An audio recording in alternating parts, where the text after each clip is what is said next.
Welcome to an edition of Steve Quartermain in Conversation. And today I'm delighted to welcome Steve Reed, Shadow Secretary of State for Communities and Local Government, who's joining me today to talk a bit about planning. And welcome, Steve.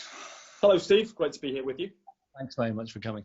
I suppose I want to ask a warm-up question a bit about, and get the conversation going, is about planning in general. Well, what do you think the purpose of planning is? And do you think it's important? Well, I think it's critically important for many, many reasons. Maybe, and that derives from what I think its purpose is in the first place. And for me, fundamentally, I think planning is about placemaking and place shaping. And in that sense, it could not be of greater importance to people who live in particular communities or neighbourhoods or towns or regions, because it directly connects with their sense of identity, their sense of belonging, the place that they most identify with. In my experience, the local will very, very frequently trump the national if the two ever come into conflict. And people's ability to affect, influence, shape the place where they live is of vital importance to them. So probably that's my starting point. But it goes beyond that. It's also about how we manage the dynamic between a population and the services and infrastructure they need to survive and to exist and to thrive. It's also about maintaining and improving standards. That would be space standards in terms of what we're building and how we're building it, whether that's for living, for working, or for other purposes. Standards on environmental sustainability, incredibly important to us all to do what we can to secure the planet for future generations. Livability as well, issues like access to green spaces, functioning, affordable public transport so that people can get around, accessibility for people with disabilities as well, of course. It's for all of those things, and planning is the way that we take the decisions as a society, as a community, about how we want to manage the trade-offs that will be involved in all of that. But maybe for me, the very core of it is about place shaping. Well, I think that's something that a lot of people in the planning profession will absolutely echo and recognise. That's why they went into the profession. I sometimes refer to it as sort of trying to make life better. It's about that. A lot of people talk about the current planning system, though, in terms of it being broken. And do you think it's because it's not delivering on those sorts of things, or is it more a question of it's broken for some people but not for others? Well, I think no system is absolutely perfect, and we can always, systems that are made by people can be improved by people as well. So my starting point is not that the planning system is beyond improvement. It clearly is. It doesn't lead me to believe that what the government's doing is necessarily the right thing to do. And, for instance, we have nearly 1 million homes that have received consents to be built but have not yet been built.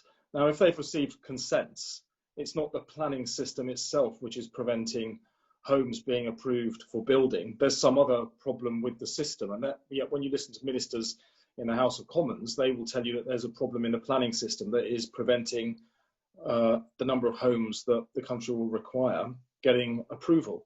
Manifestly not the case. The statistics tell us that. So I don't think that is entirely the problem.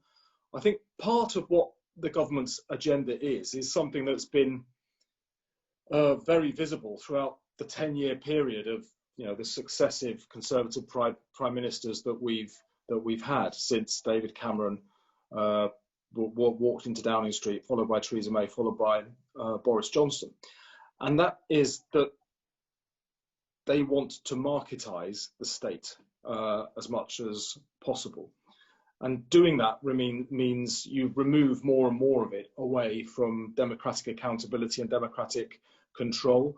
And for me, I see some of the planning reforms in that context. They want to take planning away from local councils. They want to remove the element of democratic accountability on it.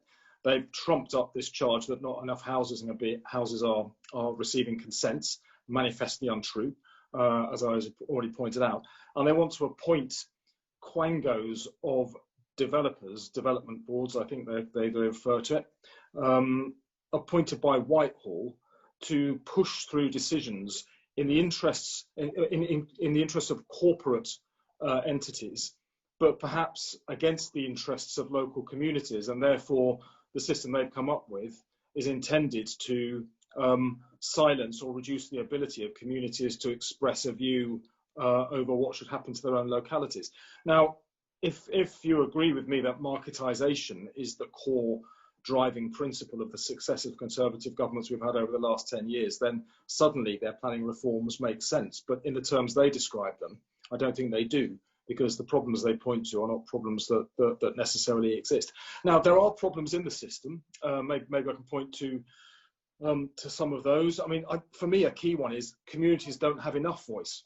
The government wants to take voice away from communities, but my view is people that live in a particular neighbourhood, village, town, locality have the greatest direct interest in that area working for themselves and other people who may come to live there. Of course, there will be strategic objectives that governments are quite within their rights to wish to see delivered, but the community itself should, in my view, within parameters, be able to have as much influence as possible over the place where they live.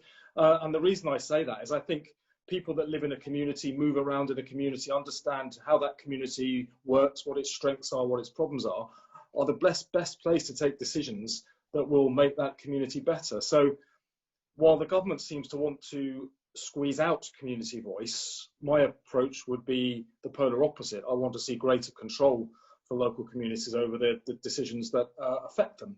Let's take a few of the problems, perhaps. Land banking.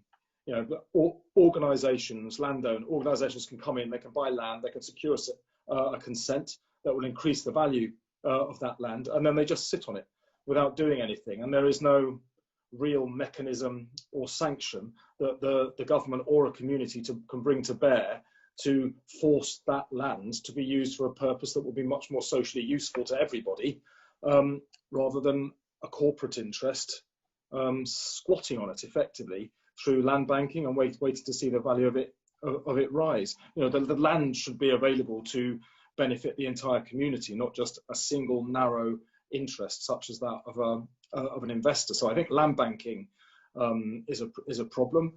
I think we've over. Yep. Just pause a minute because there's a couple of things, and I don't want you to lose your thread, but so keep an idea of what you're going to say next. But a couple of things I wanted to come back on. One was, I mean, land banking. The NAO did a review some years ago on land banking, and because it depends how you define it, whether it's actually land with permission that is then not built, or whether it's land with options, which then sort of freezes it in the system further down the pipeline. But based upon the land with permissions, the NAO report talked about no real evidence of land banking as such. And then when you talk to developers, they say, well, it's in their interest to build out the sites as soon as possible, because as soon as they build, they get their money back and they can move on. So in terms of land banking, are you referring to the option stage, or is it more these million houses that have? It can be either. I'm thinking about, I'm a member of Parliament for Croydon North now. Before that, I was the leader of Lambeth Council, next door to the constituency that I represent now. And while I was leader there, we dramatically improved the performance of the council's planning service. But one of the problems we had was that there were speculators buying land in parts of the borough that were ripe for potentially future development, and then just sitting on it with consents or without consents. And that meant that things that could have been done for the benefit of the community, building infrastructure, building housing, were not being done, and we had no powers to force or enforce change in doing that. So I do see it as a problem, and I think we should. I mean, I think it's not just a matter of sanctioning. I think there's also a matter of how do we incentivize developers and landowners to do more of the things that we as a either as a local community or a wider community, want to see happening. And I don't think we look enough at those incentives as well. I don't want to go too far into detail on what those incentives might look like, because there's an ongoing conversation in my party that we'll need to have. But I hope when we come out the other end, those incentives will be much more visible, and it will link the interests of the developer with the interests of the community far more explicitly. So we get outcomes that we'll want to see, whether that's affordable and a greater degree of affordable and social housing, whether it's more environmentally sustainable forms of building and development, whether it's the opportunity to develop more sustainable forms of energy within communities directly. There's a whole number of ways that we might wish to incentivize outcomes that we want to see as a society, and I don't think there's enough of that. I was going to move on as well, if I may, to the problem of financial speculation in property development and house building. I was in my former role, I was also the co-chair of the Vauxhall Nine Elms Regeneration Board up on the south bank of the Thames, a large piece of land that straddled Wandsworth and Lambeth, and that had been severely underdeveloped given where it was for many decades. Now, a lot of building is going on there. One of the first was the Vauxhall Tower next to St George's Wharf, if people are familiar with that. And one of the astonishing things about that building is that if you walk along the Thames at night, or you can look at it from Parliament where I work, you can see buildings at night are lit up because people are in there and they have their lights on. But Vauxhall Tower is almost entirely in darkness, because the people that have bought flats or apartments in there don't live there. They're financial investments. Many of them are overseas investors seeking to make a return on their money. And so you've got the really extraordinary situation where you've got blocks full of accommodation, housing in London, while outside on the streets there's a housing crisis. And I really do question why we have allowed that to develop. Other cities like New York or Paris have measures that they've implemented to try and mitigate against the risk of buildings being left completely empty. I understand that it is difficult perhaps to legislate around some of this, because it's very difficult to prove whether somebody has bought something purely as an investment with no intention of ever having it lived in, or whether they are living in it or have some other purpose. I understand there are difficulties, but we're doing something wrong that other places, other cities, other countries are doing better than we're doing. So I think we need to look at the balance and the relationship between speculative property investment and the needs of our population to be housed in decent accommodation. I don't think we've got the balance quite right there. So that's another problem with our current system. And perhaps that links to the broader third point I was going to raise, which is that any public decision making is fundamentally an attempt to balance competing interests. So we have the corporate or financial interest in development, but we also have the human, community and people interest in development. And I don't think we've got the balance quite right on this. I think if you've got the kind of housing crisis that we have in our country, and yet empty accommodation being built, empty homes being built, but nobody living in them, then we're perhaps tilted too far towards the interests of corporate finance and insufficiently towards the interests of people and the planet. And I think we need to have a conversation about how we readjust that. So that comes back to my question about who's the system broken for, and is it a question that developers need more opportunities to develop in certain views? And it comes back to something you mentioned, prime ministers earlier on, and I was interested in the prime minister's speech yesterday that he gave, that was widely reported. I mean, he wrote a fairly scathing introduction forward to the white paper about the planning system being broken and needing to pull it down to its foundations, although he did leave the Greenbelt standing, and I want to ask you about that in a minute. But he referred yesterday to the planning system being, and I will struggle to pronounce this word, sclerotic.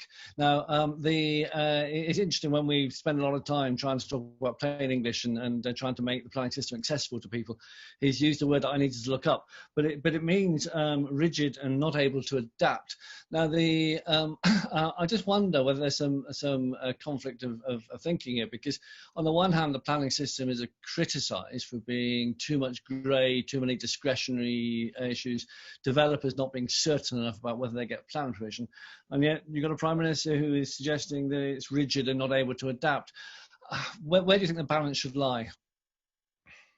Well, I guess, you know, he's saying it's not it's not bending enough towards particular interests. I wonder whose interests he's thinking of there, because I suspect he has in mind more the corporate financial interest than the interest of a community, and we can unpack that a little bit. I think it would be interesting to do that. But maybe my starting point is, I don't want to sound like I'm anti-developer. My experience of working with developers is that they are very keen to do the right thing for the communities that they're developing for and with. And they understand and know and want the support of the local community for what they're developing. It makes life easier for everybody. And you know, my experience as the chair of a strategic planning authority was that, you know, the best developers would come to you with a broad idea of what they want to do, but they really wanted to get a steer from the local authority about what it was the local authority wanted to achieve as well, what the community's interests were, how they could best engage the community. And that is overwhelmingly my experience of developers. So I don't want to sound like in any way like I don't appreciate that. I do. But I do worry that this government is too much in the pockets of corporate finance and corporate developers. And I think if you're looking at why they're proposing the things they're proposing, to sort of silence the voice of local communities and give more power to developers, that seems to speak to that. I think if you look at the fact that under Boris Johnson, donations to the Conservative Party from developers has gone up by something like 400%, I think. Now, no sector or group of organisations donates to a political party without believing that they are going to get some benefit from that party being in power. And I think there is an element of the sector that believes this government will empower them against the interests of local communities. And we saw with the West Ferry scandal down in Tower Hamlets, where if people recall this, it was widely reported in the press.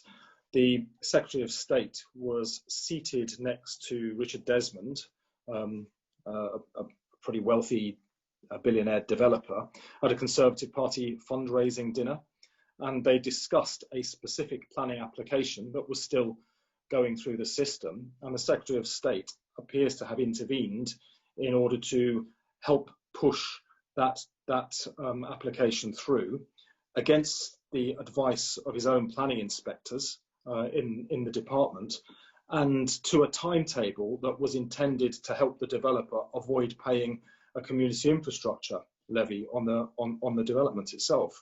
Now, none of that should be possible. A Secretary of State responsible for planning shouldn't be sitting down next to and having conversations with a developer over a live planning application, which is now sitting on his desk for determination, and yet that's what he did. And all of this speaks to that same problem, that if the government is going to sit entirely on the side of the developer in this equation, then it's going to increasingly alienate communities who have an equal right, if not a greater right, given it's their localities that will be changing, to have their voice heard and to have their interests respected as well.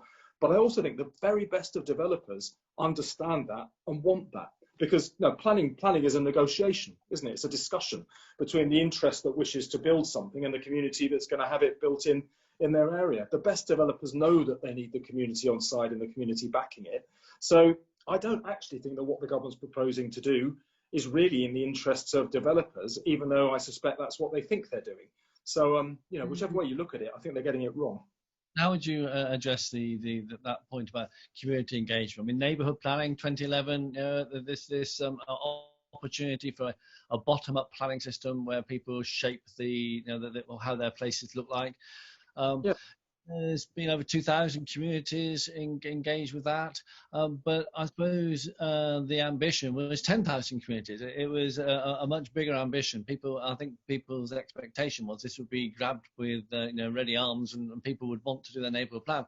But it's really important, and I agree with you entirely, that the community are engaged in the planning system, and we talk to them about how things are going to impact upon them.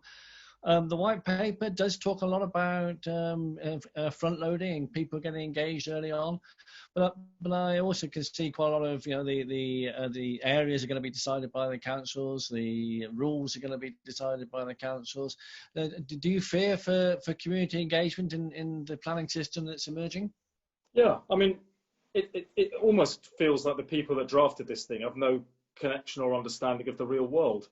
You know, communities are most incentivized to participate in a decision about a particular development when it's in front of them. You know, most people don't want to take part in, you know, the development of a place-based plan, but they would object if there's going to be a tower block built at the end of their street.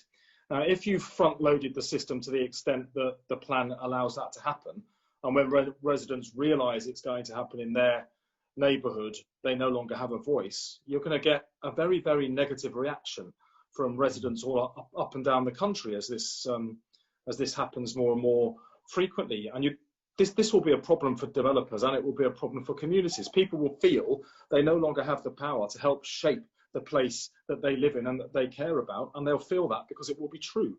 And it's true because the government's deliberately designed it to happen in that way. And I think there are much better ways that we can engage communities or parts of communities about how they can become involved in the decisions that are going to affect them. And I think we can deepen that kind of participation. I'm very interested in models like community-led regeneration planning for town centres. Community land trusts, I think, have a lot to offer us. Cooperative models of housing development and the development of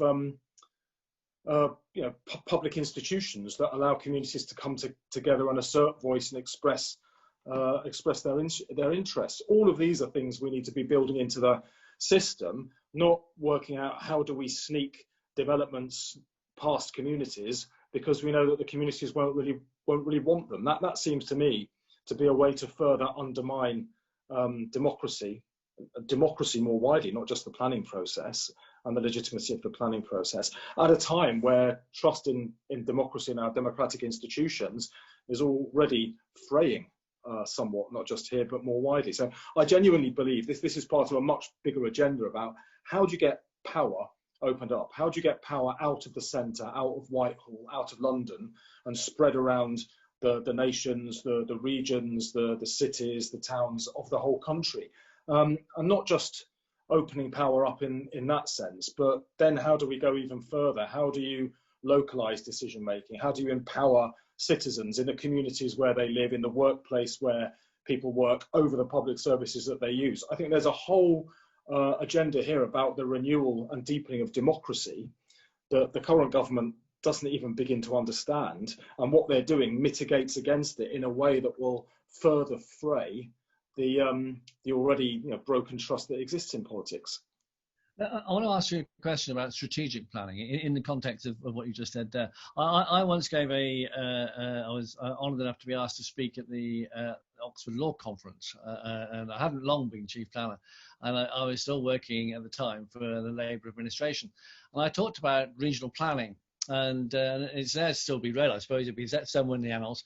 And in that presentation, I tracked the sort of the rise and fall of regional planning, and it seemed a casual observation that it seemed to be linked. Conservative parties did away with it, and Labour parties reintroduced it, and the sort of, you can almost see how it ebbed and flowed between the parties. I mean, I think there's no question about you need to have some strategic thinking in planning. Some of the stuff goes beyond the local infrastructure in particular. How do you think that you sort of try and get a bigger than local picture, notwithstanding the fact that the importance of the local community view? Well, I mean, I to this whole question of power, I think we need to apply a principle of subsidiarity, which is what's the lowest, what is the level at which you can take a decision that is as close as is strategically sensible or feasible to the people who will be affected by it. And I think we need to look at the whole system of decision making, not just in building and planning, actually much more widely than that, and then apply that principle to it. There will be some outcomes the government that has been elected will wish to see, such as an increase in housing, affordable housing, wherever it might be, and therefore the government will wish to set targets for localities that perhaps they would not have set for themselves. But having set those targets, I think we then need to engage as much as possible that local community that will be affected, so that they can help to take the decisions about how that target is met, and they can add their own priorities into it as well to make sure that the change, the development is meeting their needs as a locality. And I think if you just trust people, which this government doesn't seem to, if you just trust people, open up your data, open up your objectives, recognise that they have a legitimate interest as well, and then reshape participation around that, I think we end up with far better outcomes than if you, in the rather bald way the government seems to want to do, set up an algorithm and then impose things on communities where they will feel they have no say whatsoever, and then alter the system so that when they do clock what's about to happen in their locality, they find, oh, it's too late. You should have had this conversation 12 months ago when we were talking about the strategic aspect of what's going to be built in the locality. Now, this thing that you don't want is going to be built and you'll have no say. I just do not see for the life of me how that benefits communities or developers or even the health of our democracy. Okay, that's really interesting. And I wanted to try and link that to, you talked about transparency and open data. I mean, the white paper talks about a digital platform for some of this thinking, greater accessibility to the public. And I suppose you got to say, well, that's got to be a good thing, hasn't it? If people can have stuff on their iPhone and look at stuff.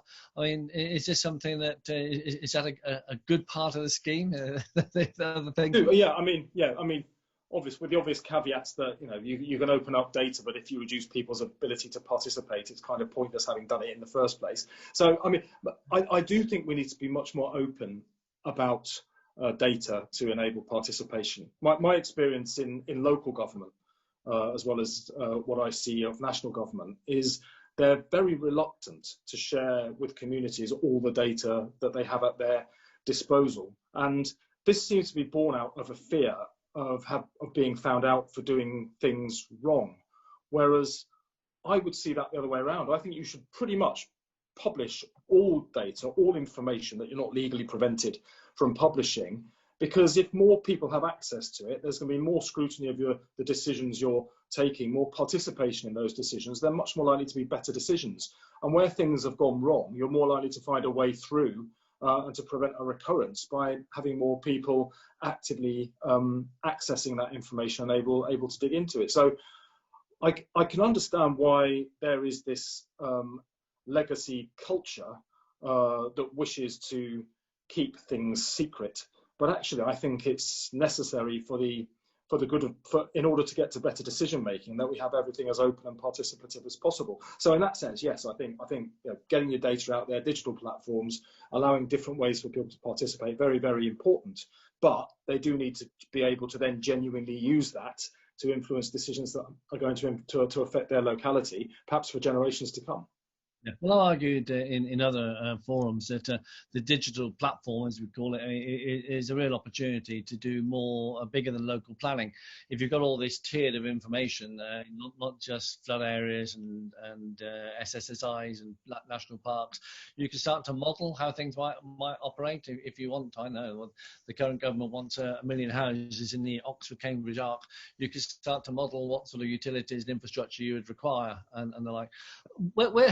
linked to that, though, where do you see things like, I know, garden cities, new towns, and the like? Is that something that, because that's often something that you worry about people feeling that's imposed upon them. And yet at the other end of the spectrum, there's an idea, well, we had a arguably successful new towns program post Second World War. Then why don't we do more to try and solve the housing crisis, to create great places in one stroke? I mean, where on the spectrum do you sit on that? Well, again, I mean, I'm going to default back to this point about subsidiarity. If I were fortunate enough to be the Secretary of State, I would not see it as my job to impose specific solutions on regions or communities. I would see it as entirely legitimate for the government to set out the outcomes it wishes to achieve in terms of the number of new homes that are being built, the environmentally sustainable standards or space standards in those buildings, the infrastructure that would be necessary to support those populations in the way that they need to be supported. All of that is entirely legitimate. But I think we need a different relationship between national government and local government, where instead of national government telling everywhere how they will achieve it, we simply set out the government's objectives, and then it's up to those different tiers of government below to work out how they want to deliver it and what their own local priorities are that they want to add into it as well. And then let's have a competition about, you know, who can achieve the best outcomes within the resources that's available, with a mechanism that allows that learning to be shared across the country. The reserve position for intervention by national government would only come when there was a manifest failure to achieve the legitimate outcomes defined by national government. But beyond that, I think we need to become far less controlling and set the nations, the regions and the communities of our country free to innovate and do things in their own ways. Some regions perhaps would choose models of like the ones you just described, garden cities. Others would do it in a very, very different way. And let's have that variety. Let's allow that to flourish. The more that you try to over-centralise and over-control in Whitehall, the more you stifle creativity. And I think, you know, the development sector, communities themselves are immensely creative, but they're held back. They're constrained far too much by a rigid, centrally imposed structure for how they will achieve objectives. And I just think we need to be a little bit freer. And the safeguard we've got within that will be a much higher degree of direct democratic accountability back to the people who are affected by those decisions. The two things go hand in hand for me. So okay, when I first became chief planner, I mean, I had a career in local government beforehand, and the authority I worked for was one of the first to get a plan in place. But I was next door to an authority, which I won't name, which famously still doesn't have a local plan. And when I joined the civil service, I think I'll probably get these figures wrong, but it was something like 17% of authorities had an up-to-date plan. And in the last couple of years, that's been up into 84 and even 90% of people, depending on where you define up to date, whether it's post 2004 or post 2012 when the NPPF came out. Why I mention that is, if you like, that was evidence that some people would pray that just leaving it to people to do the thing doesn't work, because some people just don't and they're not bothered by it. So if you say this is what I want you to do and then they just don't, then it's quite difficult to sanction them. And I suppose it's a balance between sanctions and incentives. What would you do with an authority that just doesn't have a plan? Well, it is. It's what you said. It's a balance between sanctions and incentives. I think if a national government has outlined the outcomes it wants to be achieved, and then some areas are not doing it, then of course national government will reserve to itself some powers to intervene to force that to happen. But I'd much rather it was done through cooperation, negotiation, discussion, incentivisation, than through coercion, because I think things are done better that way. There's a cultural problem in our politics in this country where we seek far too much to control other organisations, other bodies. We have a winner-takes-all model in our electoral system, for instance, which militates against the coming together of people representing different interests to negotiate an outcome that's in the common good, that's for the common good. And I think we need to get back to that much more mature, sensible way of treating each other with respect and negotiating something which is probably a compromise for everybody, will give everybody more than they would have got if they go for all-out winner takes all models, which is where we've got to far too much. Now, if you still, despite that change, got an area that blankly refused to deliver an outcome like a level of new housing or affordable housing, then you would need to reserve some powers of intervention. But it really would be an absolute last stage for me. I just think we need to get to a different model where we respect that different groups will have different interests, and we just need to negotiate respectfully. Yeah. Okay, Steve, those have been great. A couple more questions, and then I must let you go, otherwise we'll be here all afternoon. I sort of come back to Greenbelt and the way in which Greenbelt is seen as something which the current government regards as to be protected, and we understand why, and I think we understand the importance of Greenbelt. But is there anything in your thinking that would look at seeing Greenbelt in a different way? Well, I mean, I agree with the premise that green belt is incredibly important. Our environment is incredibly important. We're a very urbanized country. We're a very densely populated country, and I think still having access to open green space as widely as we can is of fundamental importance to all of us who live here, but also the future of the planet, the future of wildlife. For those reasons, I would much rather we didn't intrude on green belt, but we always have a policy of brownfield first, unless there was an extraordinarily compelling reason to do differently. So I think probably I don't disagree with the government too wildly on that one. Yeah, I think one of the things before is the Greenbelt is the most it's probably the only planning policy. If you stop someone in the street and ask them about it, they'd think they knew it. But it's also probably the most misunderstood, because obviously it's a spatial policy. It keeps settlements apart, and you can have some rubber Greenbelt, but it's actually its function to stop settlements merging, put simply. But sometimes talk about it being too wide. I mean, London's is something like 20 miles. I think when it was originally envisaged, the Abercrombie thinking was I can't remember now, 12-mile belt, I think it was. So there is an issue about, is it still performing the function that it's currently doing? But I want to link that to a question about sustainability and nature, because I think one of the things that you mentioned it there about the importance of the environment. There's a lot of work being done, Environment Agency, the RSPB, talking about making space for nature and the like. This idea that the test for local plans and development will be a single sustainability test. Do you think people understand what that is? Do they understand what sustainable development is?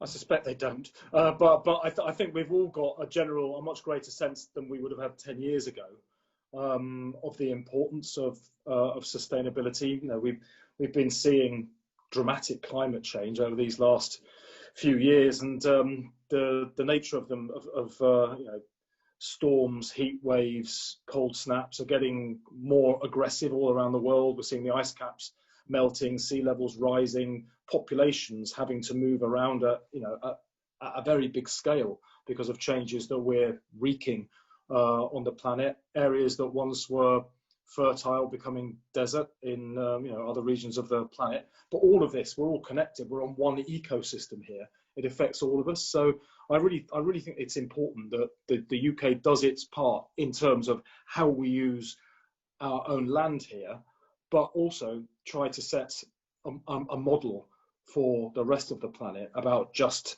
how green and sustainable we can become as a country, and show that doesn't have to detrimentally affect our standards of living or our lifestyle, and might even be a means by which we can further improve them. One of the things I think we all felt in the lockdown, but polling shows that it's quite widely felt, is people had the chance, for all the horrors that were going on during the height of the pandemic earlier in the year, it caused people to sit down, reflect, and value other things in their lives than the way that we've been living them up until that point. The sense of community And I suppose that my last question to you was sort of then imagine a scenario where, as you said earlier, you are Secretary of State and you are looking at to sort of what planning system you need to plan for this new world and to go forward, to engage the community, to have this new vision of trusting people to make the right decision.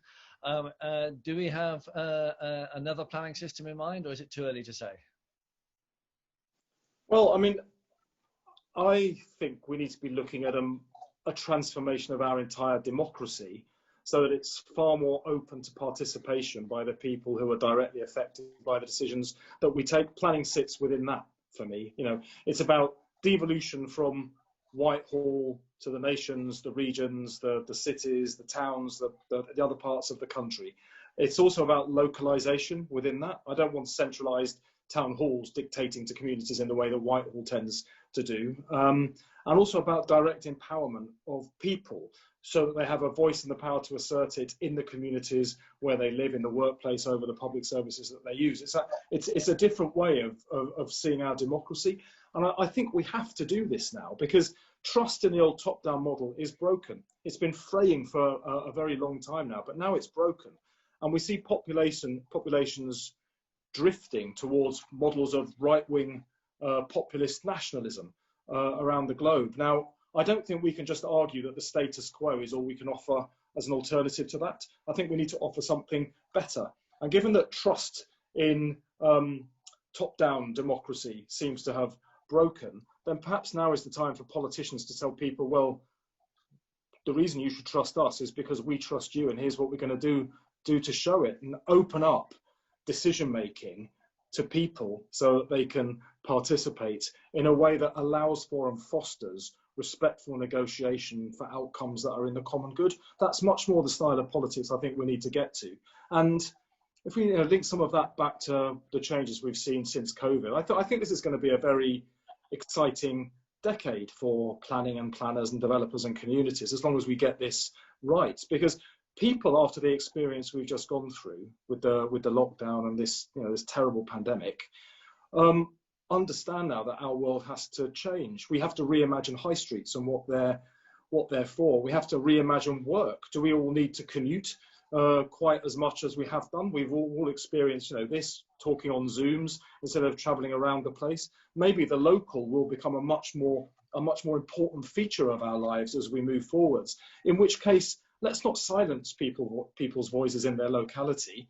Let's find out how we can strengthen their voices and then rewire the system to show people that we trust them to take decisions in their own best interests, and they don't always need somebody sat in an ivory tower in Whitehall telling them what to do.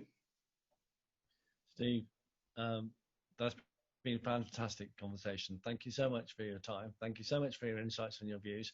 I will end it there, and just thank you for your time and for spending this half hour with me. Thank you very much. Oh, it's been a pleasure. Great to see you, Steve. Take care now.